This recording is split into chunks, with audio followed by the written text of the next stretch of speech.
Bismillahirrahmanirrahim. Alhamdulillahi rabbil alamin. Wassalatu wassalamu ala Rasulillah wa ala alihi wa sahbihi wa man tabi'ahum bi ihsan ila yaumid ba'd. Alhamdulillah qad wasalna li akhir mabhath min hadha al-kitab. Kita telah sampai di penghujung pembahasan al-kitab. Dan mungkin ini hanya 3 mabhath. Yang pertama tentang wajibnya berpegang teguh dengan Al-Quran dan Sunnah. Kemudian mewanti-wanti at-tahdhir minal bid'ah, dari kebid'ahan. Kemudian pembahasan yang ketiga dhammut tafarruq wal ikhtilaf, tercelanya perselisihan dan perpecahan. Nah, qala al-muallif al-mabhath al-awwal, berkata penulis di mabhath yang pertama, makna al-i'tisam bil kitab was sunnah wa adillatu wujubihi. Apa itu makna berpegang teguh dan dengan sunnah, al-kitab was sunnah, serta dalil menunjukkan wajibnya berpegang teguh dengan al-kitab was sunnah.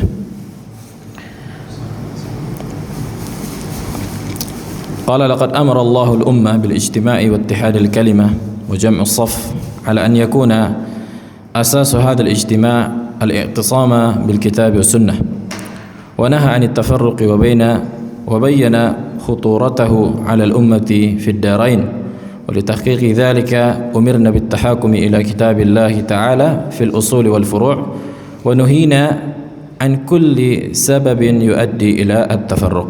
Kata beliau, sungguh Allah telah memerintahkan umat Nabi alaihissalam untuk berkumpul di atas Alkitab wa Sunnah, di dalam saf yang satu, dan menjadikan pondasi pada barisan tersebut adalah berpegang dengan Alkitab wa Sunnah.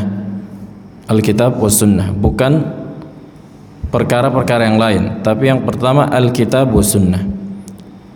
Nah, karena dengan inilah manusia akan bisa bersatu. Dengan berpegang teguh dengan Al-Quran dan Sunnah, manusia akan bisa bersatu. Adapun apabila berkumpul di atas selain Alkitab wa Sunnah, maka semua orang punya pendapat, punya akal.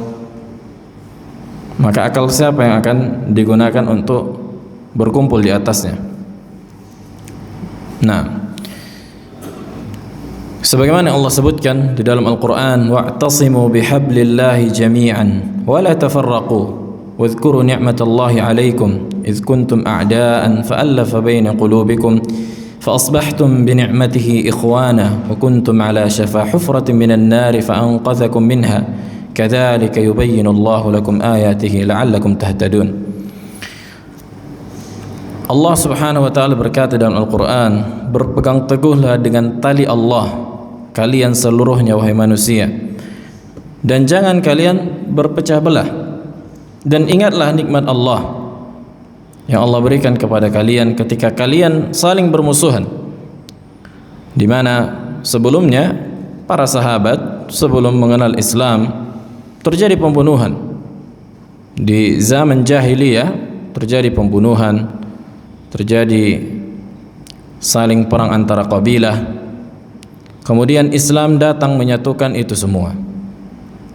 Nah, makanya Allah mengingatkan tentang nikmatnya.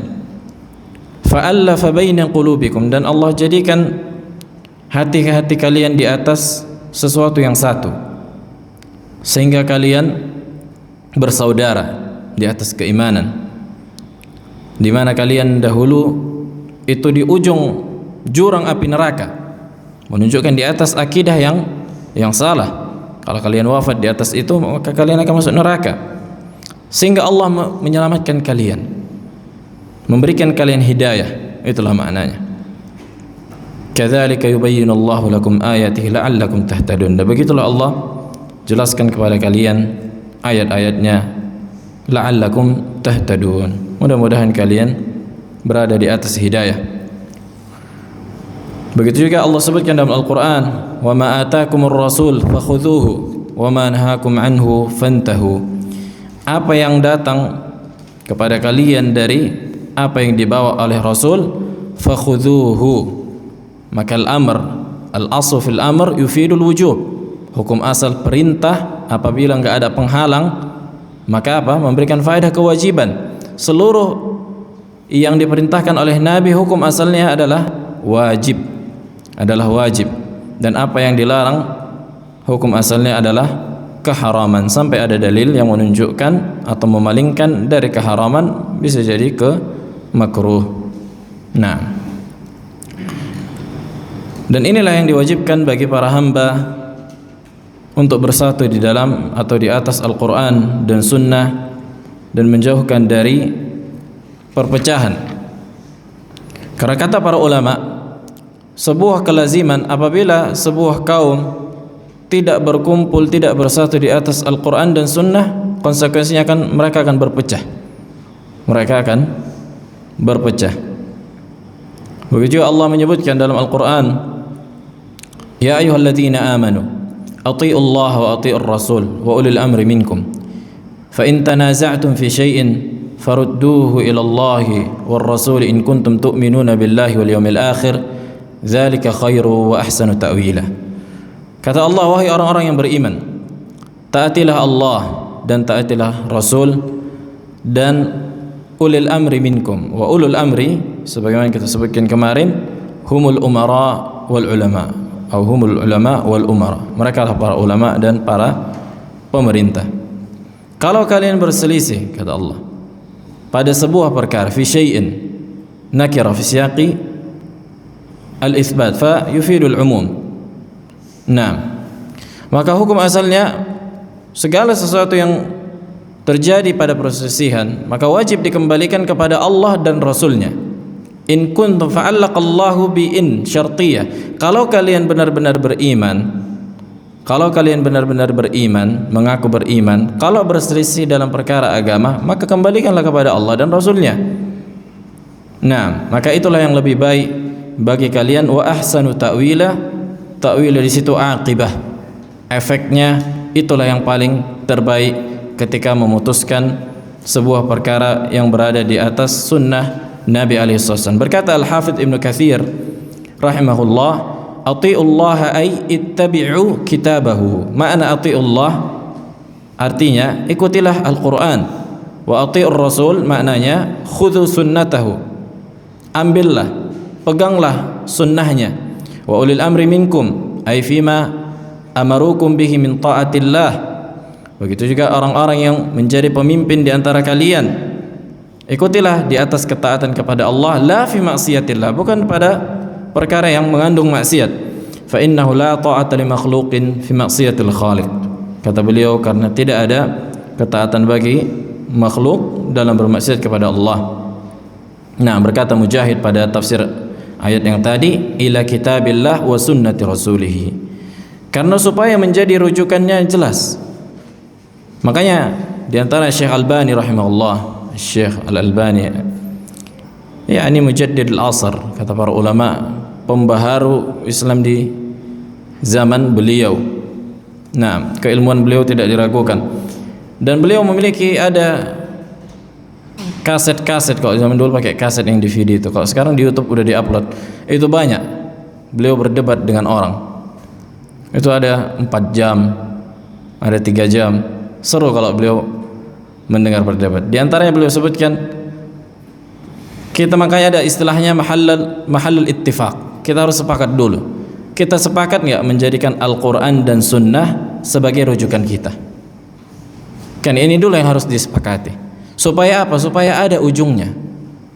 Karena kalau si fulan punya pendapat, kita punya pendapat, apa yang menjadi wasit di antara kedua pendapat ini? Apa yang menjadi penengah? Maka kita lihat rujukannya.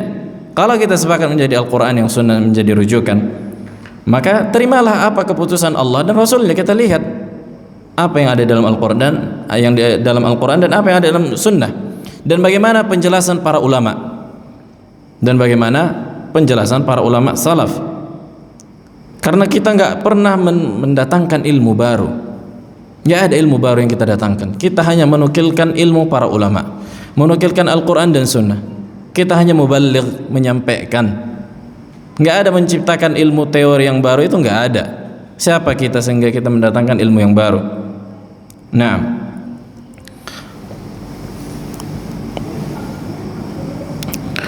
adapun dalil dalam hadis sebagaimana diriwayatkan oleh Al-Imam Muslim dari Abu Hurairah radhiyallahu taala anhu bahwa Rasulullah sallallahu alaihi wasallam berkata, "Inna Allah yarda lakum thalathan wa yaskhat lakum thalathan." Sesungguhnya Allah meridai kalian dalam 3 perkara dan memurkai kalian dalam 3 perkara. Apa itu? Kata Nabi alaihi wasallam, "Yarda lakum an ta'buduhu wa la tusyriku bihi syai'a." Yang pertama, Allah ridha kepada kalian dalam perkara tauhid, supaya kalian beribadah kepada Allah dan tidak menyekutukannya dengan sesuatu apapun. Wa an ta'tasimu bihablillahi jami'an wa la tafarraqu. Ini yang kedua. Allah meridai kalian selama kalian berada di atas Al-Quran dan Sunnah, berpegang teguh dengan tali Allah, dengan tali Allah ay Al-Kitab wa Sunnah, dan jangan kalian berselisih. Yang ketiga, wa an tunasihu man wallahu Allahu amrakum, supaya kalian menasihati orang-orang yang Allah berikan amanah untuk memikul tanggung jawab kalian, artinya orang-orang yang menjadi pemimpin di antara kalian. Wa yaskhat lakum thalathan, dan memurkai kalian dalam 3 perkara. Yang pertama kata Nabi, qila wa qal, ucapan qila wa qal yang tidak ada manfaatnya. Wa kasratus su'al, dan memperbanyak pertanyaan alladzi la faidata fihi, yang enggak ada faedahnya, atau pertanyaan-pertanyaan yang menimbulkan fitnah dan syubhat. Adapun pertanyaan yang mengandung ilmu, maka ini di antara yang dianjurkan. Dan tidaklah para sahabat, kata Nabi, di antaranya Ibnu Abbas, tidaklah beliau mendapatkan ilmu illa bi lisanin sa'ul, lisan yang senantiasa bertanya, lisan yang senantiasa bertanya. Adapun pertanyaan yang menimbulkan fitnah yang enggak ada faedahnya, maka ini yang diharamkan. Wa idha'atul mal, dan menyia-nyiakan harta. Begitu juga disebutkan dari Jabir radhiyallahu taala anhu, qala Nabi alaihi salatu wassalam, inni tarikun fikum ma in tamassaktum bihi lan tadillu ba'di kitab Allah wa sunnati. Kata Nabi sallallahu alaihi wasallam, sesungguhnya aku meninggalkan pada kalian ma in tamassaktum bihi. Ma di sini apa i'rabnya? Kaif aqil? Apa i'rab ma di sini? Qala inni tarikun, sesungguhnya aku meninggalkan fikum ma in tamassaktum. Ma i'rabuhu? Ma in tamassaktum. Maka ma di sini maknanya apa? Dzarfiyah, ahsant. Ay dzarfiyah, dzarf. Artinya madama, selama kalian berpegang teguh di atas apa yang aku tinggalkan, ay Al-Quran dan Sunnah, kalian tidak akan pernah sesat selamanya. Nah, ma in tamassaktum ay madama yadul ad-dawam. Nah, dzarf di situ kan gitu. Maka kalian tidak akan pernah sesat selama peninggalanku. Apa itu? Alkitab was sunnah, Al-Quran dan Sunnah. Ini jaminan dari Nabi alaihi salatu wasalam. Siapa yang mau selamat, maka hendaklah berpegang teguh dengan sunnah Nabi. Wa qala alaihi salatu wasalam, berkata Nabi juga alaihi salatu wasalam, taraktukum alal bayda lailuha kanahariha.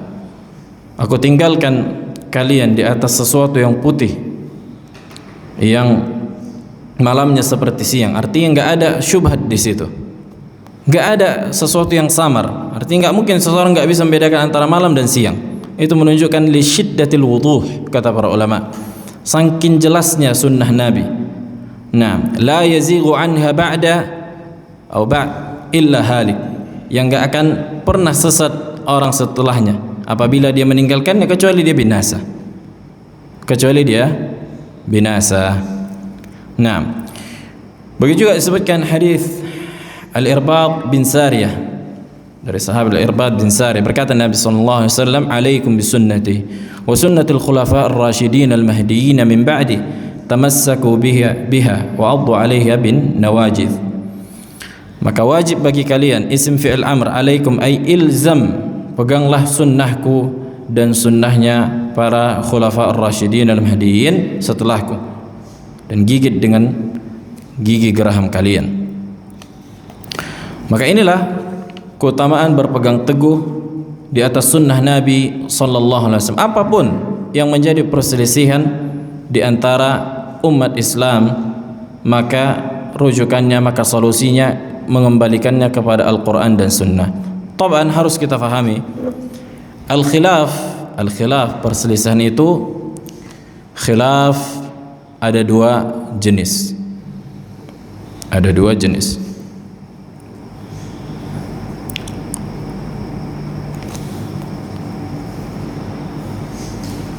Yang pertama al-khilaf atau khilafu ghairu sa'igh. Dalam istilah syar'inya ghairu sa'igh, khilaf yang tidak boleh.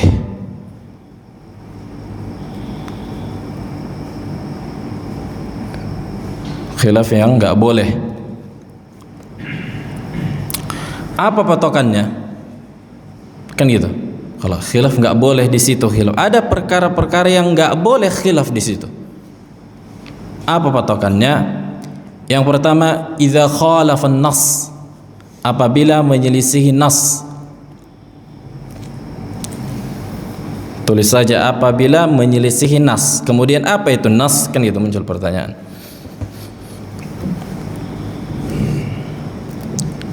Idza khalafa an-nass, ini yang pertama. Patokannya kapan khilaf itu enggak boleh? Idza khalafa an-nass, apabila menyelisihi nas. Jadi misalnya ada sebuah pendapat, kan itu menyelisihi nas, sebuah pendapat kesimpulan dalam syariat kemudian menyelisihi nas. Apa itu nas? An-nas. Jadi kalimat ini dalam bahasa Arab itu kan ada banyak gitu. Ada banyak makna. Contohnya kata Allah subhanahu wa ta'ala dalam Al-Quran, wal mutallaqatu yatarabbasna bi anfusihinna thalathata quru', dan wanita-wanita yang ditalak hendaknya mereka berdiam diri di rumah-rumah mereka thalathata quru', 3 quru'. Apa quru'? Quru' itu jam' dari qur'un. Quru' itu dalam bahasa Arab dia bisa mengandung makna al-haid dan at-tuhur, haid dan bersuci. Maka dari sini dibangun di atasnya hukum, dibangun di atasnya apa? Hukum syar'i. Nah, inilah yang dikatakan apa? Mengandung 2 makna, bisa haid, bisa tuhur, kan gitu. Jadi memang nggak bisa dilepaskan. Nah, ini tidak dikatakan nas, tidak dikatakan nas. Jadi kalimat ayat di dalam Al-Quran dan Sunnah dia ada yang sifatnya nas. Contohnya nas itu menyebutkan angka tilka asyaratun kamilah, itulah apa?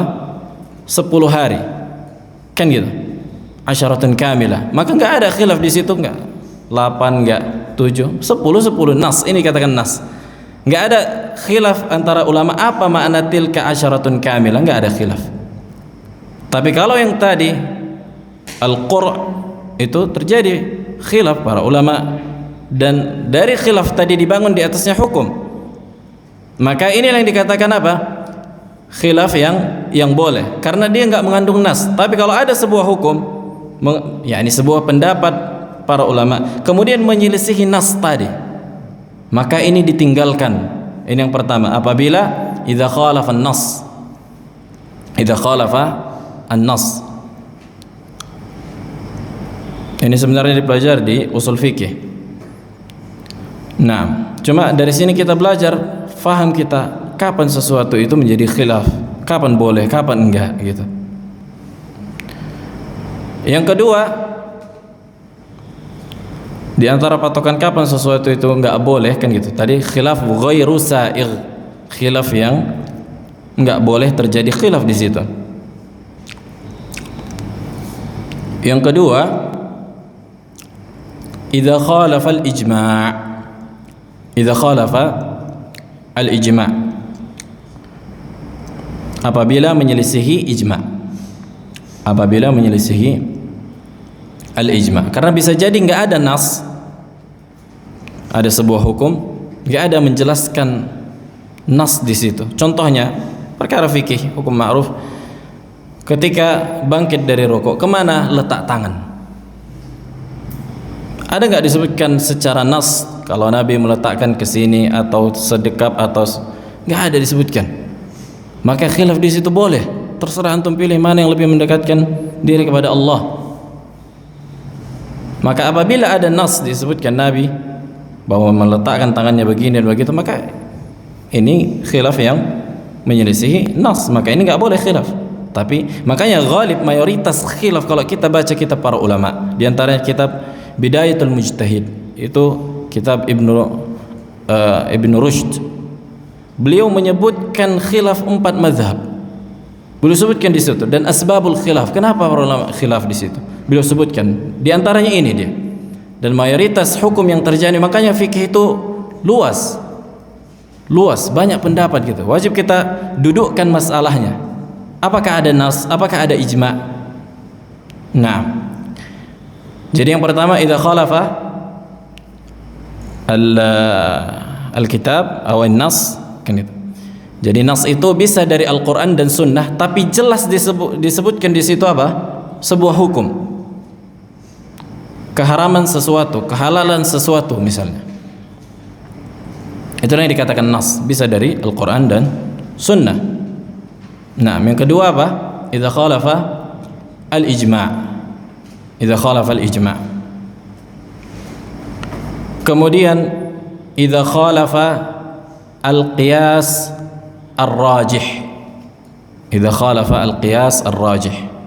Apabila menyelisihi kias yang rajih. Rajih itu yang berat, yang unggul, yang jelas. Nah, inilah di antara kapan perselisihan itu nggak boleh di situ. Contohnya masalah akidah itu nggak ada khilaf para ulama usul akidah. Misalnya Allah memiliki nama dan sifat, tak pernah kita dapatkan para sahabat khilaf di situ. Tak pernah, tidak ada khilaf di situ. Bahkan itu nas. Jadi udah ada nas dan para sahabat tak pernah menyebutkan khilaf di situ. Nah, kemudian jenis yang kedua khilaf yang dibolehkan adalah al-khilaf as-sa'igh. Kebalikan yang tadi. Yang pertama, idza lam yujad an-nas, apabila tidak ada nas, tinggal dibalik aja sebenarnya. Yang kedua, apabila tidak ada ijma', dan yang ketiga apabila tidak ada al-qiyas ar-rajih. Maka disinilah perkara yang dibuka pintu ijtihad. Boleh seseorang berijtihad di situ. Nah, contohnya misalnya perkara-perkara kontemporer yang baru sekarang, seperti hukum bayi tabung. Contohnya apa hukumnya? Karena nggak ada nas di situ. Ada nggak disebutkan bayi tabung boleh atau nggak boleh? Nggak ada. Maka di situ para ulama berijtihad menggunakan kias. Ini didekatkan kemana gitu. Nah, perkara-perkara yang muasir. Adapun misalnya kayak perkara ibadah tauqifiyah, enggak ada khilaf. Misalnya usulul ibadah maksudnya. Nah, perkara akidah. Adapun furu' akidah, ada khilaf. Furu' akidah itu contohnya asal akidah, makanya akidah itu punya usulul furu'. Begitu juga ibadah usul furu', muamalah usul furu'. Jadi setiap pembagian itu ada. Contohnya misalnya perkara akidah, furu' akidah. Apakah Nabi SAW melihat Allah ketika Al-Mi'raj? Apakah Nabi sallallahu alaihi wasallam melihat Allah ketika diangkat ke langit? Nah, terjadi khilaf di kalangan sahabat, tapi yang benar adalah Nabi tidak melihat Allah ketika Mi'raj, sebagaimana yang ditanya Aisyah, ya Rasulullah, hal ra'aita rabbak, apakah engkau melihat Rabbmu ketika Mi'raj? Qala alaihi wasallam, nurun anna ara, ada banyak cahaya, bagaimana aku bisa melihat? Ay kaifa ara.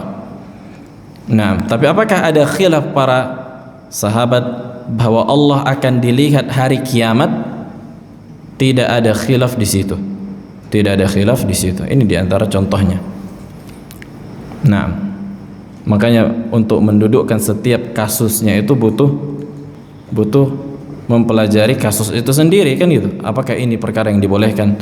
Kembali merujuk kepada ucapan para ulama Al-Quran dan Sunnah.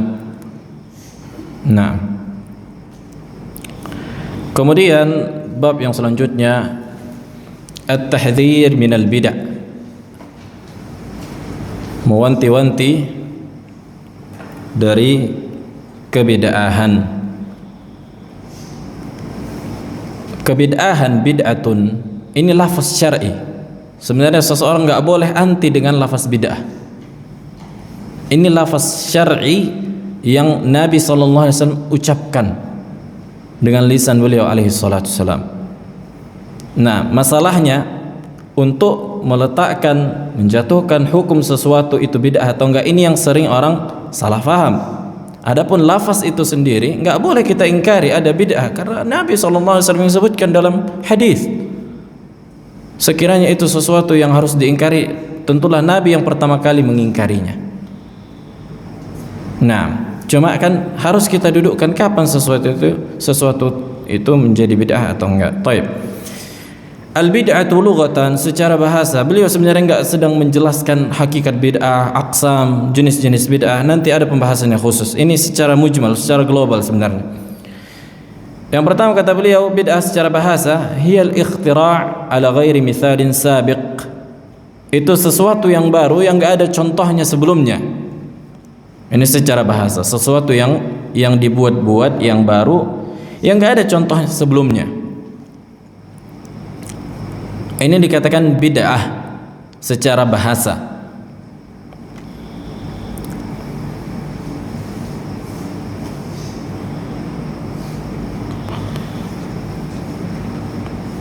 Kemudian dalilnya kata penulis ayat badi'us samawati wal ard, dialah Allah yang menciptakan langit dan bumi yang belum ada contoh sebelumnya. Ay badi'us samawati wal ard, ay mukhtari'uhuma. Badi' artinya yang menciptakan sesuatu yang belum ada contoh sebelumnya gitu. Jadi langit dan bumi itu sesuatu yang baru yang belum ada contohnya. Nah, walaupun di sini penulis menyebutkan ini isim fa'il kan gitu. Baik, ada secara syar'i kata beliau di sini ma khalafa al-kitab wa sunnah atau ijma' salafil ummah min al-i'tiqadat wal ibadat al-muhdatsah fid din. Segala sesuatu yang menyelisihi Al-Qur'an dan sunnah,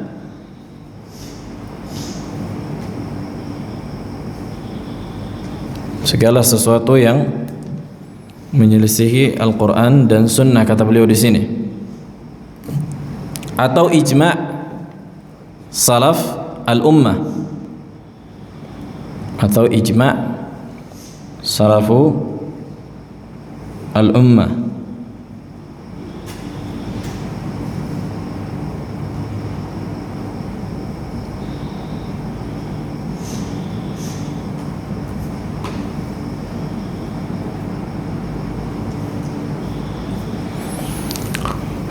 Dari perkara akidah, keyakinan,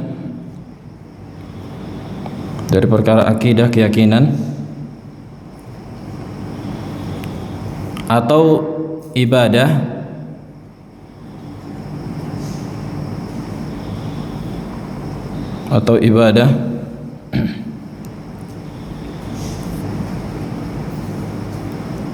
yang baru dalam agama, yang baru di dalam agama.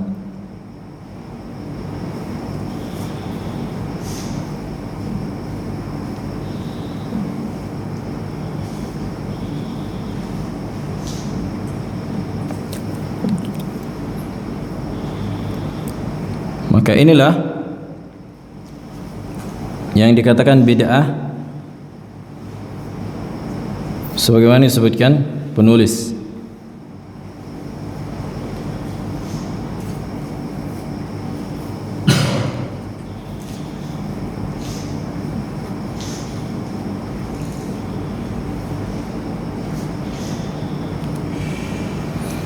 Taib. Akan tapi di sini definisinya seperti kurang jami' mani'. Jadi ketika mendefinisikan sesuatu harusnya kan sebenarnya definisi ta'rif dalam bahasa Arab itu didatangkan dalam rangka tamyiz, membedakan antara sesuatu dengan sesuatu yang lain. Makanya kata Ibnu Taimiyah, "Laisa hunaka ta'rifun jami'un mani'." Artinya jami' yang mengumpulkan segala sesuatu dari hakikat itu, dan mani' melarang sesuatu yang lain supaya masuk ke dalam definisi itu. Makanya kata beliau di sini, "Ma khalafal kitab wa sunnah." Apakah semua yang menyelisihi Al-Qur'an dan sunnah adalah bid'ah? Sebenarnya enggak semua, kan itu. Tidak semua yang bisa jadi maksiat. Bisa jadi maksiat. Syurbul khamar, meminum khamar, apakah menyelisih Al-Qur'an? Naam, menyelisih Al-Qur'an dan sunnah. Tapi apakah dia bid'ah? Hakikatnya enggak bid'ah, maksiat.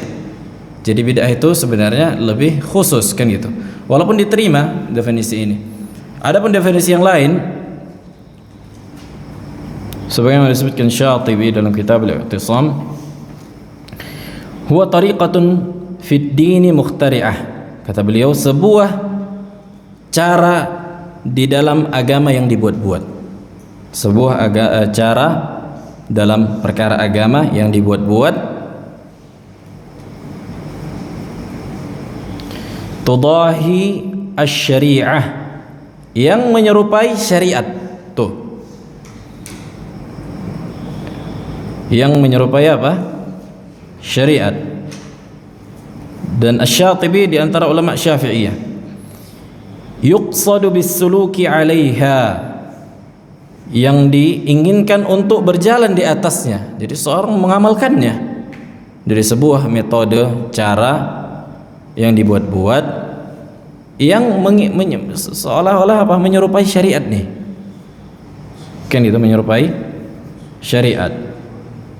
Yuqsad bis-suluki 'alaiha, dan seseorang memang niat untuk melakukannya, itu dia.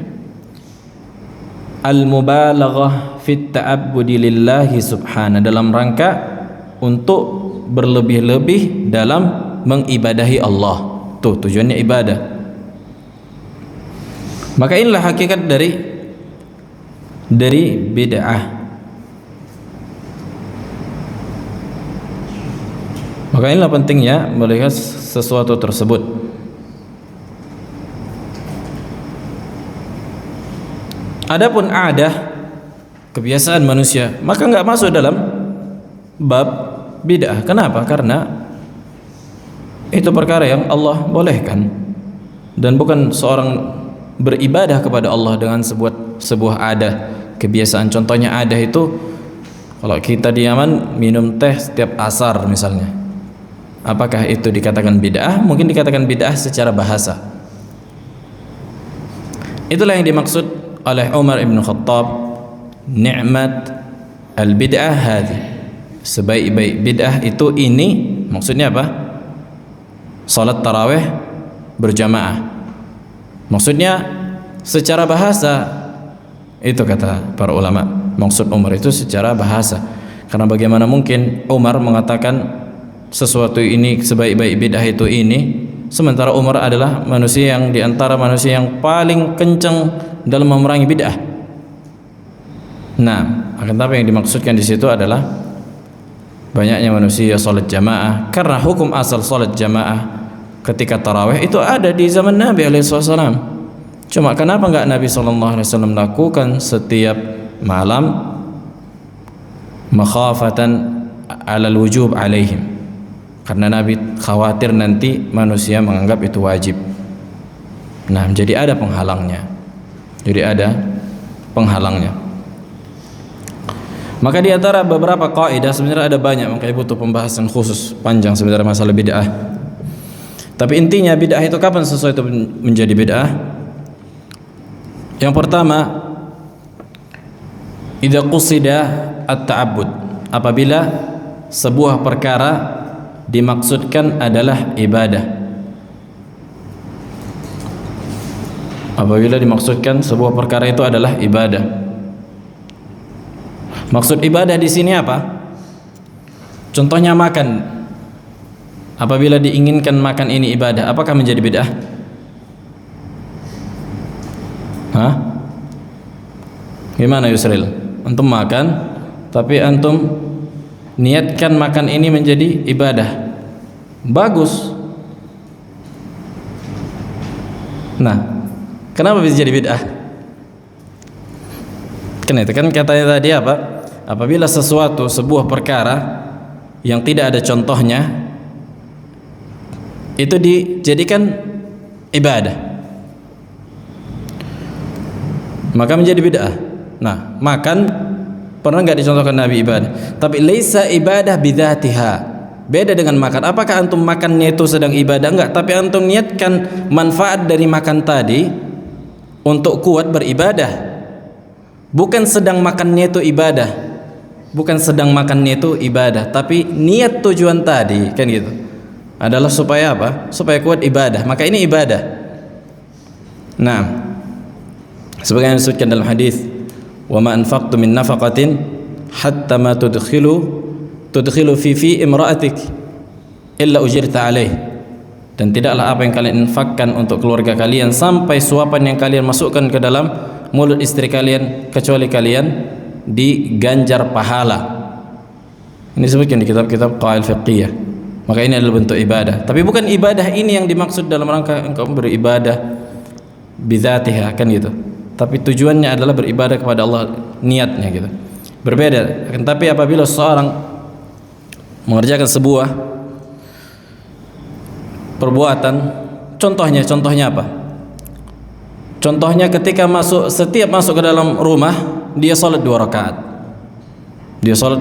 Dia niatkan memang salat untuk 2 rakaat ketika masuk rumah. Maka ini bid'ah. Kenapa? Enggak ada tahiyatul bait. Yang ada tahiyatul masjid. Nah, ini yang pertama, yang apabila dia niatkan. Yang kedua, takhsisul makan waz zaman. Mengkhususkan waktu dan tempat. Yang tidak ada pengkhususannya dari Nabi alaihissalam, yang tidak ada pengkhususannya di dalam syariat. Jadi waktu dan tempat itu setiap ibadah sudah ditentukan waktu dan tempatnya. Contohnya zuhur kan gitu, waktunya ditentukan enggak? Ditentukan setelah zawal syams kan gitu. Tempatnya ditentukan boleh di mana saja, di masjid, di sini. Nah, ketika ada orang sholat zuhur jam 7 pagi, apa hukumnya? Bid'ah. Kenapa? Karena dia mengkhususkan waktu yang tidak dikhususkan syariat. Siapa yang tawaf tidak di Ka'bah tapi di lapangan MHB, bendera tawaf di situ, maka bid'ah. Kenapa? Bukan di situ tempatnya. Karena setiap ibadah apa? Ada waktu dan tempatnya. Tauqifiyah. Kan begitu. Begitu juga misalnya setelah sholat, apa yang dilakukan Nabi dari zikir, lakukanlah waktu dan tempatnya sebagaimana Nabi berzikir. Nah, yang kedua tadi apa? Pengkhususan waktu dan tempat yang tidak sesuai dengan syariat, yang tidak ditentukan oleh syariat. Sama kayak tadi salat tahiyatul bait misalnya, tiap masuk salat salat 2 rakaat. Salatnya itu tadi baik,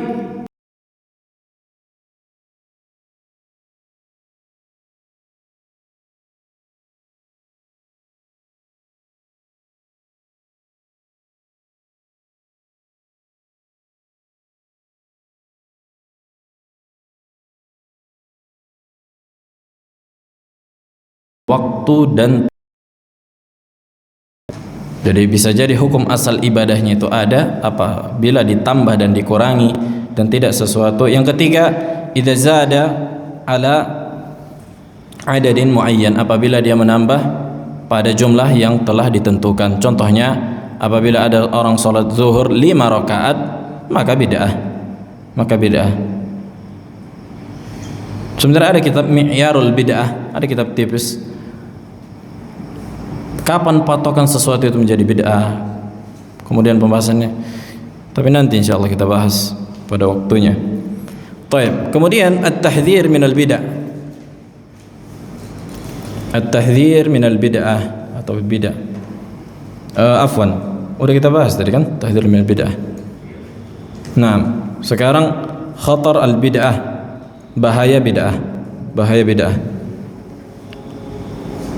Bahaya bid'ah, cukuplah hadis dari Sahal bin Sa'ad al-Ansari dari Abi Sa'id al-Khudri bahwa Rasulullah sallallahu alaihi wasallam berkata atau bersabda,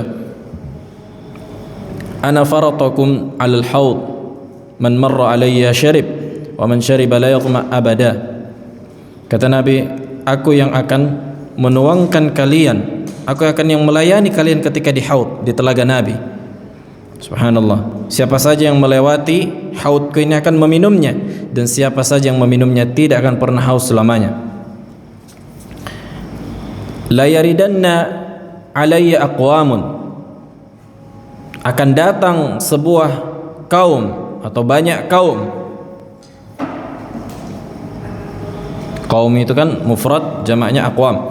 A'rifuhum, aku mengenali mereka, wa ya'rifunani, dan aku mengetahui mereka mengenaliku, aku mengenali mereka. Thumma yuhalu baini wa bainahum, kemudian mereka dihalangi antara aku dengan mereka, dan dihalangi dari meminum telaga Nabi.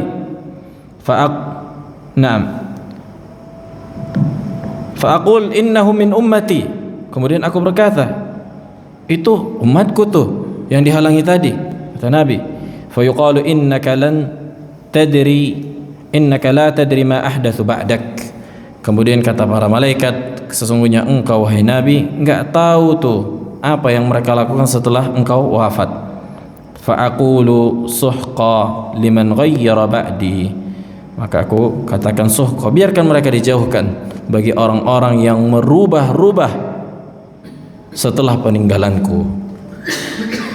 Nah, maka orang yang melakukan kebid'ahan di dalam agama terancam diusir dari telaga Nabi. Ini kan bahaya, di mana manusia pada hari kiamat itu dalam keadaan haus. Mereka mau minum nih, kata Nabi, man syariba minhu syurbatan lam yazma minhu abada. Siapa yang meminum dari telagaku satu tegukan tidak akan pernah haus selamanya. Hilang tuh rasa haus, dihapuskan. Nah, tapi orang yang melakukan bid'ah waliyadzubillah, khawatirnya masuk ke dalam ancaman ini. Adzan, fadhal. Baik. Kemudian beliau menyebutkan di sini asbabu al-bid'ah. Sebab-sebab kebid'ahan. Kapan seseorang atau apa sebab seseorang jatuh dalam kebid'ahan? Kata beliau, al-bu'du an kitabillah wa sunnati Rasulillah alaihi salatu wassalam wa manhajis salafus salih. Jauhnya mereka dari Al-Quran dan sunnah serta manhaj para ulama salaf. Bahkan seluruh penyimpangan di dalam agama, kata Syekhul Islam Ibn Taimiyah, itu karena larinya mereka, jauhnya mereka dari Al-Quran dan sunnah dan pemahaman salaf. Sebagaimana orang-orang filsafat, karena konsekuensi tadi, ketika mereka tidak berkumpul di atas Al-Quran dan sunnah, mereka akan sesat.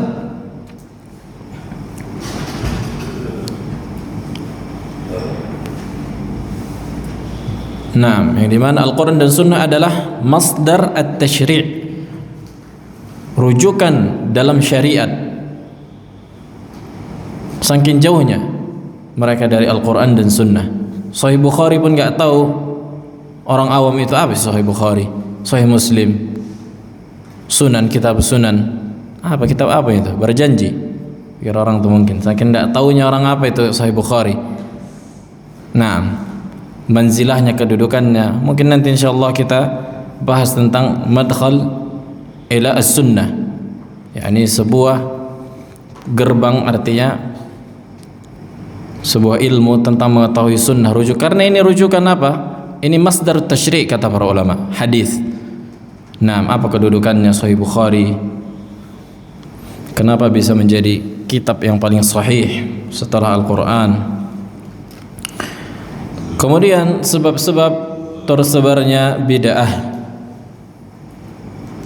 Kata beliau di sini, sebab-sebab tersebarnya bid'ah at-ta'alluq bisyubhati wal i'timadi 'ala al-aqli al-mujarrad wa julasa'is su'.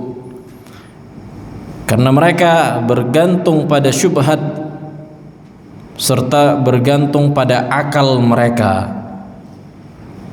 Tuh, bersandar pada syubhat dan bersandar pada akal. Dan bersandar pada kebiasaan yang menyelisihi agama, kan gitu, nggak sesuai dengan kebiasaan. Itu sajalah hujjah orang awam ketika dijelaskan sebuah kebenaran, kata mereka nggak sesuai dengan kebiasaan. Kalau kebiasaan kita sesuai dengan sunnah nggak masalah. Masalahnya menyimpang dengan kebiasaan Nabi ketika ibadah. Nah, atau bersandar dengan hadis yang dhaif, kata beliau, wal i'timad 'ala al-ahadits ad-dha'ifah wal mawdu'ah, atau hadis yang palsu. Ini lebih parah. Kalau hadis dhaif saja nggak boleh bersandar membangun sebuah ibadah, apalagi hadis yang palsu, lebih parah. Hadis palsu itu hadis yang dibuat-buat orang. Kalau hadis yang dhaif itu hadis yang tidak sesuai dengan atau tidak terpenuhi dengan syarat hadis yang sahih. Contohnya misalnya perawinya lupa atau tidak mendengar dari si fulan, inqita', kan itu. Adapun hadis maudhu' ini enggak pernah disebutkan di kitab para ulama. Itulah hadis maudhu', lebih parah. La yuzkar fi kutub al-ulama, enggak di Sunan Abi Dawud, Ibnu Majah, An-Nasai, enggak ada disebutkan di situ. Dari mana? Pokoknya datang dari lisan orang. Nah,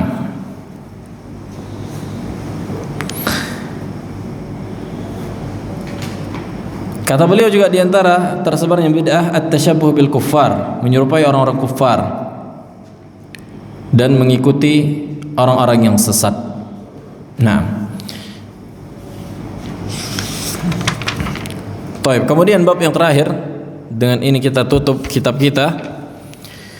Dhammu at-tafarruq wal ikhtilaf, tercelanya perpecahan dan perselisihan. Udah kita bahas tadi tentang perselisihan, kan gitu, khilaf, masalah khilaf. Allah Subhanahu wa taala mencela perpecahan di dalam Islam, walaupun itu sudah sunnatullah dengan iradah kauniyah. Allah bisa menjadikan umat ini bersatu di atas Al-Quran dan Sunnah. Allah bisa, mampu. Tapi ada hikmah di balik perpecahan itu. Ada hikmah.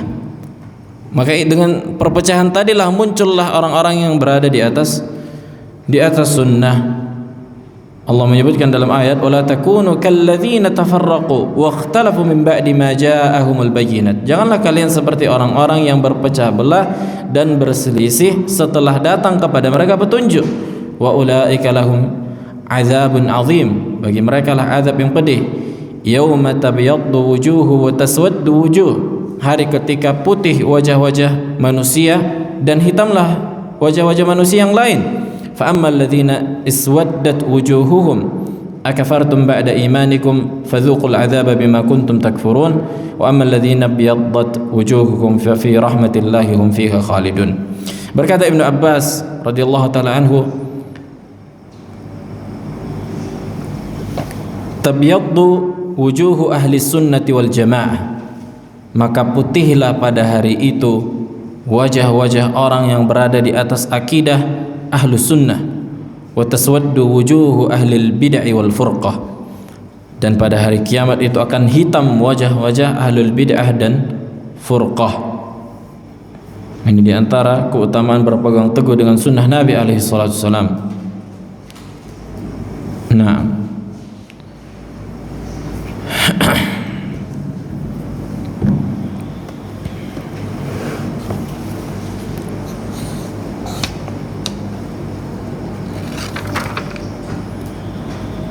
kemudian ada pembahasan hal al-ikhtilafu rahmah, apakah disebutkan dalam sebagian hadis, walaupun hadisnya dhaif, sebagian mengatakan maudhu'. Sebagian manusia mengklaim bahwa apa? Perselisihan itu adalah rahmat, bersandar dengan hadis yang maudhu'. Ikhtilafu ummati rahmah. Perselisihan umatku adalah rahmah. Kan sering kita dengar kan? Perselisihan umatku rahmat. Ya udah, ngapain kita bersatu? Udah berselisih aja semua biar di atas rahmat. Nah, dan ucapan ini, hukum ini, pendapat ini yang dibangun di atas hadis yang maudhu' adalah tertolak dari Al-Quran dan Sunnah dan akal. Kan Al-Quran dan Sunnah menyebutkan bersatu ya kitab wa sunnah. Lah ngapain Nabi suruh berselisih? Berarti ini kontradiksi kan gitu. Hasalat ta'arud, kontradiksi. Nah,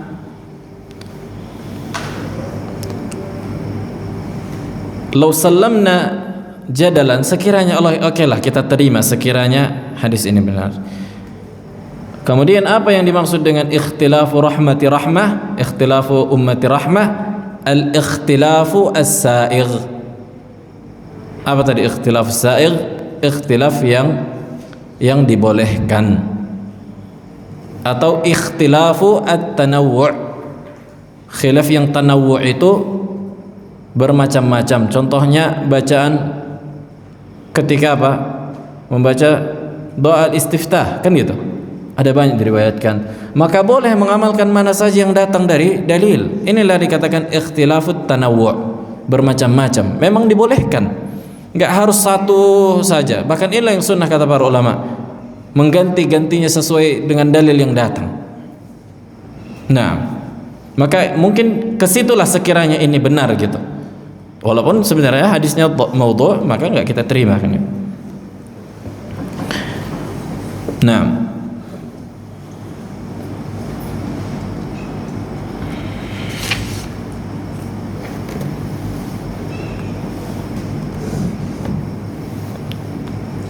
dan Nabi SAW menyebutkan dalam hadis, la tajtami'u ummati ala dhalalah, umatku tidak akan bersatu di atas kesesatan. Atau qala ummatu Muhammadin ala dhalalah wa yadullah ala al-jamaah. Maksudnya adalah seluruh umat Nabi SAW atau manusia yang pada saat itu, zaman itu, ya, para sahabat. Nah, adapun umat Nabi, sebagian umat Nabi bisa jadi berkumpul di atas kesesatan. Buktinya ahlul bid'ah kan gitu, yang tidak sampai mengeluarkan mereka dari keislaman. Bisa jadi mereka berkumpul di atas kesalahan, mungkin. Nah, akan tapi seluruh umat Nabi di atas kesesatan, maka ini yang mustahil. Karena kata Nabi SAW, la tazalu min ummati ta'ifatan zahirin 'alal haqq, akan senantiasa ada dari kalangan umatku yang di atas kebenaran. Nah, walihada intahina min hadzal kitab. Ada sebenarnya panjang ucapan beliau, tidak ana baca karena banyak yang terulang gitu. Banyak yang terulang. Karena kalau kita baca semua full enggak cukup waktunya. Nah, fi soal. Ada pertanyaan? Fadhal.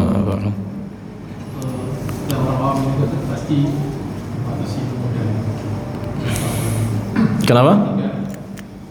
Keterbatasan ilmu dan pengetahuan kita. Nah, ketika ada jemaah dari, kalau kita di sini kan di Indonesia ini ada Majelis Ulama Indonesia dari pemerintah, jadi Waliul Amar kita sudah menerima. Apakah itu kita bisa terima atau bagaimana? Nggak paham mana? Gimana pertanyaan? Ya, ada fatwa dari MUI misalnya. Ini kan para ulama yang diangkat oleh Waliul Amr kita, ketika mereka menyampaikan ijma mereka, fatwa mereka, maka itu bisa langsung kita terima. Itu masalah hal yang aqidul ijma' fil usul mutaakhirah, kata para ulama di kitab usul. Apakah bisa terjadi ijma' sekarang? Adapun yang dilakukan MUI itu enggak dikatakan ijma'. Itu tidak dikatakan al-ijma'. Makanya apa itu ijma'? Huwa ittifaqu ulama al-mujtahidin. Huwa ittifaqu ulama al-mujtahidin, sepakatnya para ulama mujtahidin, fi amrin syar'iyyin, dalam perkara syariat, ba'da wafatin Nabi alaihi salatu wassalam, setelah wafatnya Nabi sallallahu alaihi wasallam, min kulli al-makan, di setiap tempat. Makanya kata para ulama, mungkinkah di zaman sekarang ada terjadi ijma'? Mungkin, tapi berat. Harus dikumpulkan dulu setiap negara, setiap benua itu ada namanya majma' asy-syar'i diadakan. Nah, maka disepakatilah nanti diadakanlah setiap perwakilan mubahasah pada sebuah perkara, tentunya yang belum apa namanya, yang belum ada nas tadi kan. Adapun nas, bagaimana mungkin ada ijma' ada nas? Nah, enggak mungkin ijma' menyelisihi nas. Nah, adapun misalnya mereka mengatakan ijma' secara bahasa mereka, hakikatnya itu bukan ijma'. Hakikatnya itu bukan ijma'. Nah, adapun misalnya kita mengikuti keputusan pemerintah, maka boleh. Nah, dan inilah yang disyariatkan. Akan tetapi apabila sebuah keputusan tadi yang itu memang khilaf misalnya, dan kita meyakini khilafu dzalik tapi kita amalkan keputusan pemerintah, maka ini yang dilakukan para ulama. Nah, adapun hukmul qadhi yarfa'ul khilaf, hukum pemerintah itu mengangkat khilaf, bukan mengangkat hakikat dari khilaf. Khilaf itu tetap ada, akan tapi mengangkat perselisihan dalam mengamalkannya gitu. Dalam pengamalan manusia. Dalam pengamalan manusia. Adapun khilaf tersebut itu tetap ada. Tetap ada. Sebagaimana contohnya misalnya Syekh Abdul Muhsin Al-Abbad, Raihanatu Al-Madinah, kata para ulama. Nah, Raihanatul Madinah sebuah pujian bagi orang yang harum namanya di Madinah, dan beliau gurunya para masyayikh ulama kibar kan itu, ayahnya Syekh Abdul Razzaq Al-Badar. Masalah Covid kemarin tentang salat at-taba'ud kan itu, berjauhan. Salat apa? Berjamaah berjauhan 1 meter batasnya kan itu. Nah, apakah ini memutuskan saf? Di mana sebelumnya beliau meyakini bahwa itu nggak boleh soal kayak gitu, memutuskan saf. Nah, kemudian muncullah fatwa dari apa, atau keputusan dari pemerintah bolehnya. Apa kata beliau di situ? Aku menganjurkan manusia untuk mengamalkan apa yang diberikan keputusan dari pemerintah. Adapun dia meyakini, tetap dia meyakini khilafu dzalik, walaupun ada khilaf di situ. Kan gitu. Apa jarak saf itu? Apakah begitu juga, apakah berdekat-dekatan dengan saf itu di antara perkara yang wajib? Kan itu kan. Fa inna taswiyatas sufuf min tamamis shalah. Makna tamam di situ kesempurnaan. Jadi apabila berjauhan tidak membatalkan ila akhirih. Nah, tapi hakikatnya khilaf itu tetap ada, akan tapi apabila ada keputusan pemerintah yang menyelisihi pendapat kita dan perkara khilaf di situ terbuka, maka yang dianjurkan adalah mengikuti pendapat pemerintah supaya enggak khilaf manusia kan itu. Adapun yang kita yakini, boleh kita yakini perbedaan dalam perkara itu. Nah, begitu juga bagaimana apabila seseorang misalnya kan disebutkan dalam hadis bahwa makan daging onta itu apa? Daging onta membatalkan wudu kan gitu. Disebutkan dalam hadis, tawaddu min lahmi al-jazur. Begitu juga ketika para sahabat bertanya, ya Rasulullah, afanatawadda'u min lahmil ghanam in syi'tum, kata Nabi. Ya Rasulullah, apakah kita berwudu karena makan daging kambing? Kata Nabi, silahkan kalau kalian mau, berarti enggak wajib. Kemudian kata para sahabat, afanatawadda'u min luhumil ibil, kalau makan daging unta apakah kita berwudu? Artinya apakah membatalkan wudu? Kata Nabi, na'am. Kata Nabi, na'am. Nah, terus antum misalnya dia makan daging unta. Ada sebagian mazhab mengatakan makan daging unta enggak membatalkan wudu. Kemudian dia sholat padahal tadi baru makan daging unta. Nah, bagaimana hukumnya antum yang meyakini makan daging unta itu membatalkan wudu? Nah, maka silahkan sholat di belakangnya dan sholat antum sah. Apalagi yang menjadi imam itu adalah di antara pemerintah. Ini disebutkan di kitab-kitab akidah dan inilah yang dianjurkan. Nah, fi soal tsani. Mana Abu Ikrimah?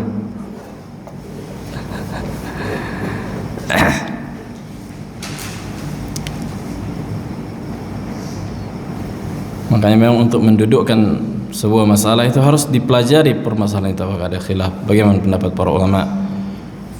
Jadi nggak sesimpel itu, apalagi mengatakan ini ijma, maka nggak gampang menukilkan ijma, apalagi di zaman sekarang kan gitu. Apalagi mungkin mereka mengatakan ijma, padahal udah ada ijma yang menyisi ijma mereka. Maka ini lebih parah lagi kata para ulama, tidak boleh mendatangkan pendapat adam jawaz ihdatsu qauli tsalits bainal qaulain. Ini masalah usuliyah juga. Diharamkan mendatangkan pendapat ketiga ketika para salaf itu hanya dua pendapat mereka khilaf. Terus kita datang pendapat yang ketiga. Nah, karena ini bentuk ta'an fi ihda qaulain. Ini bentuk celaan kepada dua pendapat tadi.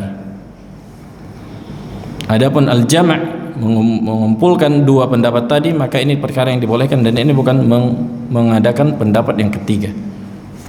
Maksudnya apabila terjadi para salaf khilaf antara dua pendapat, kan itu, misalnya antara sunnah dan wajib, terus kita katakan muharram, wah ini pendapat menyelisihi dua pendapat tadi, ini nggak boleh contohnya.